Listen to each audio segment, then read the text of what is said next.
Hi friends, சமையல் வேலையெல்லாம் முடிஞ்சு இங்க நிக்கவே முடியலங்க, அவ்வளவு உரக்கமா இருக்குது.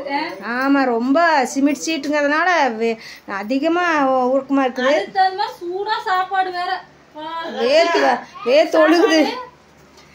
சாப்பாடு இது கூட சூப்பரா இருக்குது. நம்ம வீட்டுல இருக்கிற அரிசி தான் நல்லாவே இல்லைப்பா. சிக்கன் வறுவல், பெரியப்பா சுகாசு நானும் எல்லாம் சாப்பிட்டு, இவங்க எல்லாம் இன்னும் யாரும் சாப்பிடல.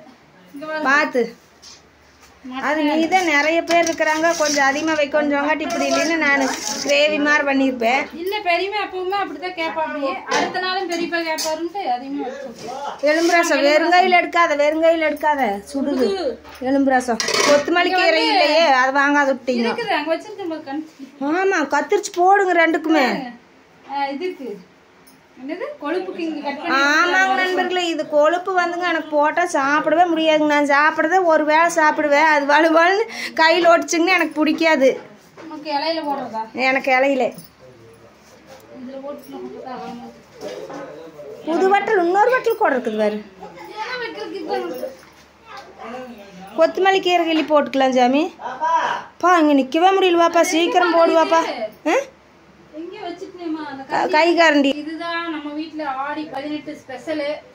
ஆமாங்க நண்பர்களே, கோழிக்கறி தனியாக வணக்கி இந்த வறுவல் பண்ணி, அப்புறம் ஆட்டுக்கறி வறுவல் மாதிரி செய்வோம். சரி, நிறைய இப்போ எங்கள் அக்காவுக்கு இது அடுத்த நாள் வேணுமாமா குழம்பு. எங்கள் மச்சானுக்காக இப்படி வச்சுருக்குறோம். எப்பவும் போல் எலும்பு ரசம்.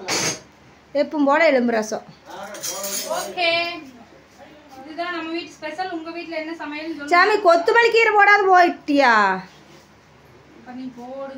நான் கொத்தமல்லி கீரை கட் பண்ணி போடு எனக்கு அப்படின்னு நீ போய் சும்மா போட்ட.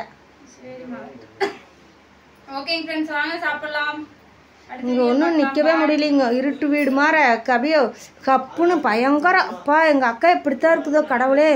வாங்க நண்பர்களே சாப்பிட்லாங்க. வாங்க நண்பர்களே, நான் சாப்பிட்டு நீ ஆட்டுக்குட்டிகளை பார்க்கறக்கு அவதி ஓடணும். அதுக்கு தான் நான் வரவே மாட்டேன்னு சொன்னேன். சரி கொண்டு வணக்கம் நண்பர்களே, வாங்க சாப்பிட்லாம்.